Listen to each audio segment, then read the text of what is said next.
Changing how we feel about a situation is a complex process that we've been discussing over multiple modules by addressing our personality traits and thinking habits and how our thoughts and behaviors affect our feelings, using the skill sets of catch it, check it, change it, and emotional regulation.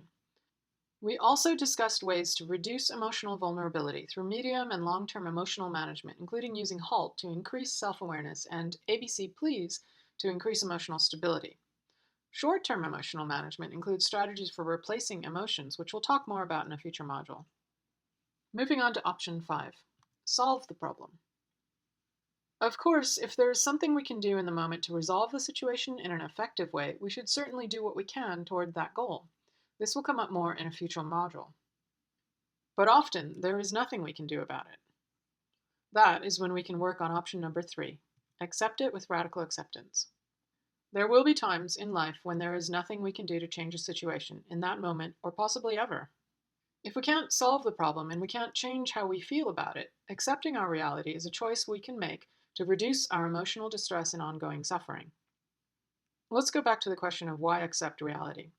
Say, for example, you're experiencing the breakup of a relationship in your life. Could be your own, your parents, or that of a friend. Or maybe the situation is that you don't feel like you fit in with everybody else.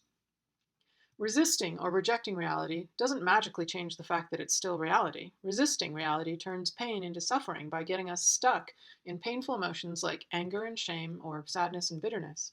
And even if we decide that we want to change our reality, it still requires that we first accept it in order to work with it and make that change. So what is radical acceptance? It's the skill of accepting what we cannot change. Life is not pain-free, and important things in life are not easy. So we have to develop and maintain our skills for handling distressing situations and emotions. It's radical because it requires us to be all in, 100%, with our mind, heart, and body. That means our thoughts, feelings, and actions. Acceptance is seeing reality as it is, even if we don't like it. It means recognizing it and enduring or dealing with it. It doesn't mean giving up or giving in.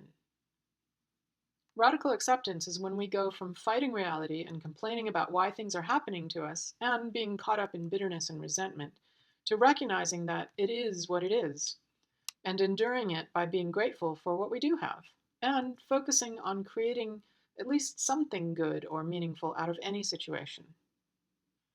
So now we've explained more about our 5 response choices and how and when radical acceptance is an effective response.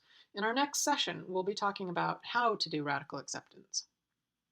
In review, we introduced the concept of reality acceptance and how it can help us. Thanks for engaging, and see you next time.